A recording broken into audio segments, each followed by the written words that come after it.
wanted to start with the fundamental challenge of measurement in this space. And it is that measuring adoption, maturity, and use of digital health is not interesting on its own. I think that the public at large and most other scientists or clinicians outside of kind of a small field would say this is not really the crucial thing to measure. What is interesting, what is fundamental, is how these tools relate to improvements in human health and well-being. That is the interesting topic.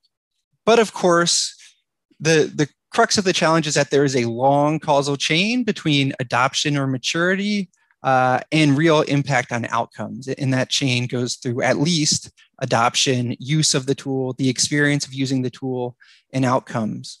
Along with this long causal chain comes the challenge that some of these things seem just self-evidently of value, right? You say, well, we'll remind physicians to not use a contraindicated medication, and that will be used less. The reality is sometimes that happens and sometimes it doesn't. And understanding why the imagined impact does not, or the real impact does not meet the imagined impact can be quite challenging. There are many mediating factors in this long chain, some of which I'll touch on here, although some are beyond the scope of what I can discuss. But fundamentally, to understand why adoption of new tools, even mature tools, does not relate to or only minimally relates to outcomes requires measuring this chain as robustly as possible and understanding where the breakdown occurs. I thought to put some numbers on that before diving into strategies for measurement.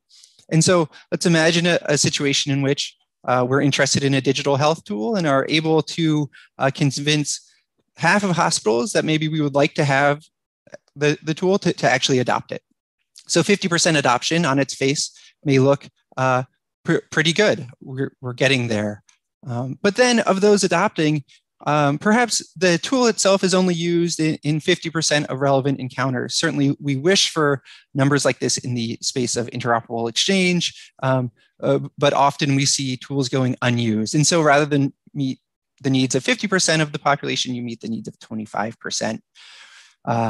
Beyond that, you can imagine that perhaps only half the time the tool is used, does it provide informative information to providers or end users? And so of that, instead of reaching 50% or 25%, now you're just reaching 12.5% with informative information.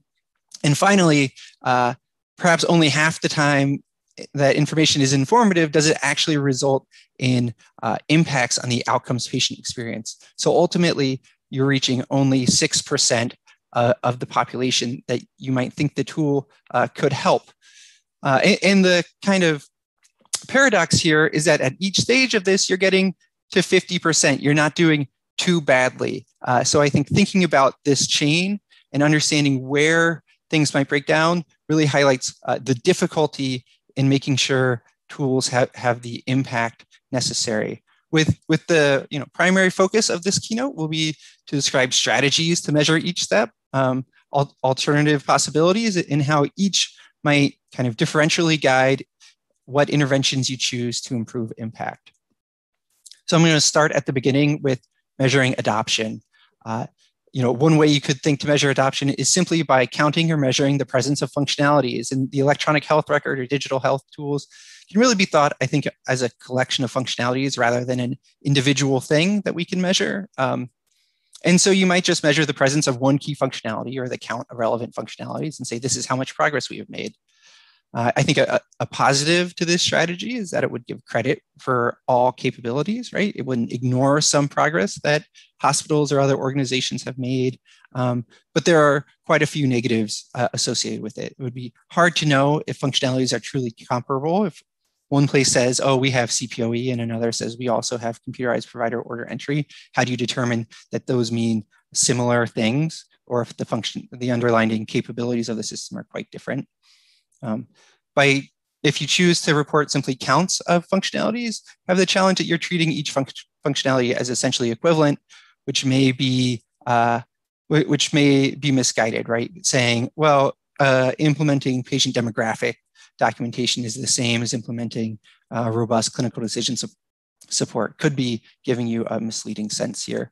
And then the ultimate sum may be potentially difficult to report. Say, The average hospital has adapted 6 of the 12 functionalities we view as important to measure, perhaps a hard thing for the average consumer to wrap their head around.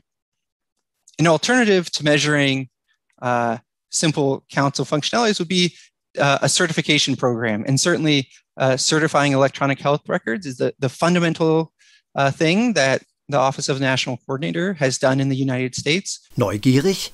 Den kompletten Vortrag finden Sie im Intranet der GMDS.